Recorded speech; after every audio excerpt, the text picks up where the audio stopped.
दोस्तों, हर दिन की तरह आज फिर हम आपके लिए बहुत ही दिलचस्प वीडियो लेकर हाजिर हैं। इस वीडियो में हम आपको हजरत मखदूम अशरफ जहांगीर सिमनानी रहमतुल्लाह अलैह की जिंदगी के बारे में कुछ खास बातें बताने वाले हैं जो आपको मालूम होना चाहिए।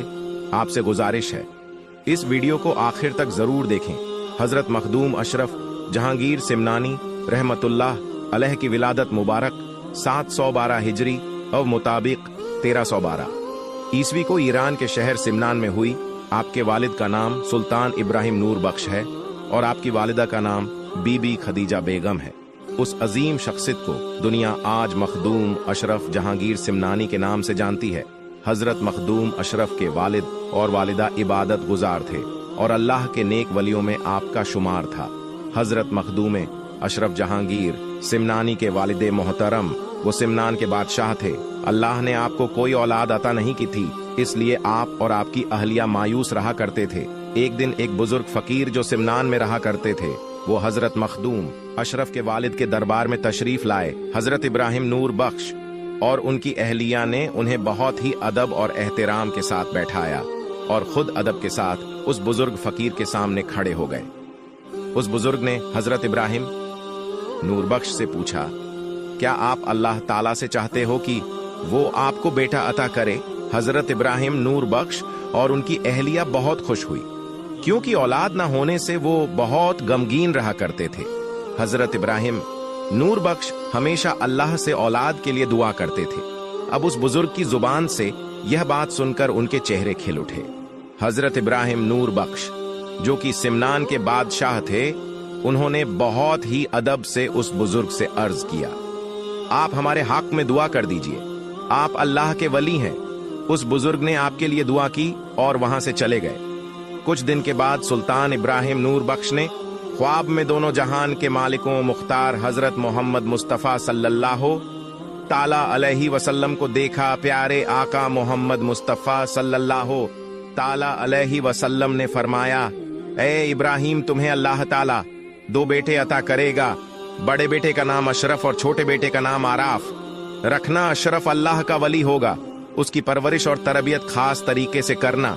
और फिर वो वक्त भी करीब आ गया। पूरे सिमनान में खुशी की लहर फैल गई। सिमनान को अब उनका बादशाह मिल चुका था। अब शहर सिमनान में हजरत मखदूम अशरफ जहांगीर सिमनानी रजी अल्लाह ताला अन्हो की आमद हो चुकी थी।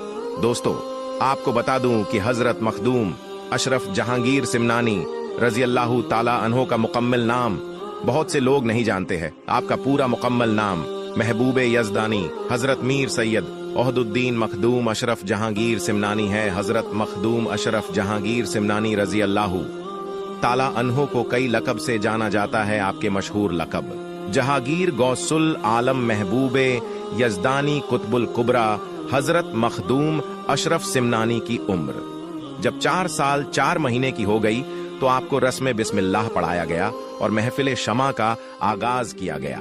सुल्तान सैयद इब्राहिम ने अपने बेटे की तालीम कुरान पाक को हिफ्ज करने से शुरू करवाई और आपकी तरबियत पर भी बहुत तवज्जो दी। हजरत मखदूम अशरफ ने 7 साल की उम्र में ही कुरान पाक 7 किरत के साथ हिफ्ज कर लिए था और आप उस वक्त के आलिम दीन हजरत रुकनुद्दीन से इल्म दीन सीखने उनकी बारगाह में तशरीफ ले गए। और जब आपकी उम्र शरीफ 15 साल की हुई तो आपके वालिद सुल्तान सैयद इब्राहिम नूर बख्श रहमतुल्लाह अलैह विशाल फरमा गए। इस तरह कम उम्र में सल्तनत सिमनान की जिम्मेदारी आपके ऊपर आ गई। आपने 10 साल सिमनान में हुकूमत करने के बाद बादशाहत अपने छोटे भाई को सौंपने का इरादा कर लिया और अपनी वालिदा से अर्ज किया कि ऐ माँ, अब मैं सिमनान पर तो हुकूमत कर चुका हूँ, अब मैं अल्लाह के लिए दीन इस्लाम की खिदमत के लिए दूसरे मुल्क जाना चाहता हूँ। वो माँ जो खुद वली कामिल थी, अपने बेटे को रोक न सकी। माँ ने कहा, ठीक है, तुम इस्लाम की तरबियत के लिए जाओ। माँ की बातों को मानते हुए अपने मुल्क की सरहद की तरफ सफर किया। आपकी माँ ने आपके साथ बहुत से सैनिकों को भेजा।